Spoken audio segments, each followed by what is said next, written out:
शासन गयो तर राणाको छोरीले अहिले देश चलाइरहेको छ। राणाको छोरीले देश चलाइरहेको अहिले भनेको त्यो राज संस्था अथवा राजतन्त्र गणतन्त्र जे भने पनि हिजोका दिनमा राणाकाल भने पनि त्यो हामीले फाल्यौं तर अहिले छ। अहिले राणाको छोरीले चलाइरहेको सिधै भन्दा आर्जु देउवाले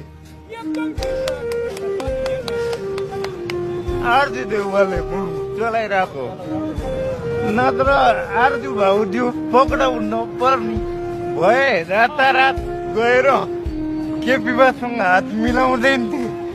अहिलेसम्मको प्रधानमन्त्री काङ्ग्रेसको सरकार बनेको इतिहास हेर्दाखेरि शेरबहादुर देउवा आफ्नो घर छोडेर हिँडेको इतिहास छैन है।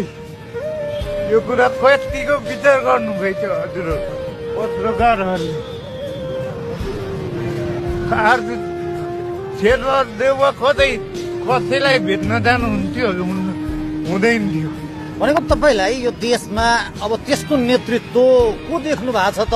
राणा फाल्यौं, पञ्चायत फाल्यौं, राजा फाल्यौं, अहिले संघीय लोकतान्त्रिक गणतन्त्रमा छौं। अब तपाईँले के देख्नु भएको छ? कसलाई देख्नु भएको छ?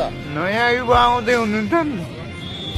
को आउँदै हुनुहुन्छ भन्नुहुन्छ? आउनेलाई त अहिले नाम नलिउँ कि नाम लिँदाखेरि अहिले यो स्वतन्त्र व्यक्तिको ऊ हो बेला हो। यसमा एउटा व्यक्तिको नाम लियो भने त्यो व्यक्ति विशेषमा जान्छ। यो भनेको त राज्यले अन्याय गरेको विरोधमा हामी सबैजना बोलेको।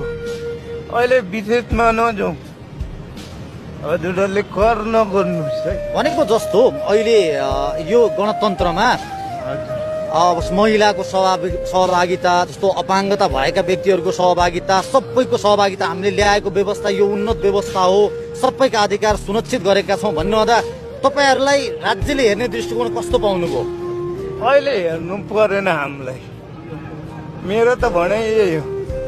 अहिले हेर्नु परेन हामीलाई राज्यले केही पनि कोटा पनि चाहिएन। तर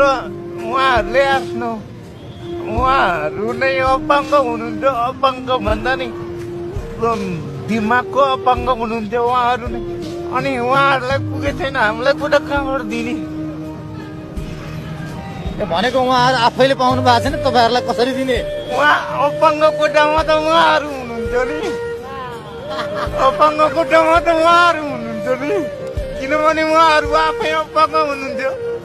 कोही रियाल ध्यालेर बस्ने, कोही उखान टुक्का गरेर बस्ने। दिमागको रोग हो।